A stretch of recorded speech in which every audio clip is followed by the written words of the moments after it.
This unhelpful error message can plague Office when you try to open it on Windows. But don't fret, as it has an easy fix.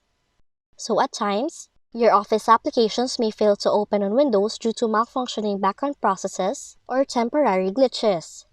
And in most cases, you can fix such issues by simply restarting your PC. But the second thing you should do is to make sure that the service is configured to run automatically.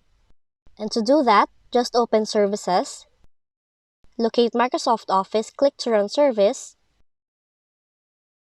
double-click on it, choose the startup type to automatic, click Start or Restart, then choose Apply followed by OK. Now after completing those steps, try to open any Microsoft Office application and see if that works. And lastly, try running the Office Repair tool by searching Programs and Features, locate Microsoft Office on the list, choose More Options, click Modify, then in here, you can either select the Quick Repair option or the Auto Repair option to fix the problem. And those are the following fixes in this Windows Office error in your computer. If you found this video helpful, kindly like and subscribe.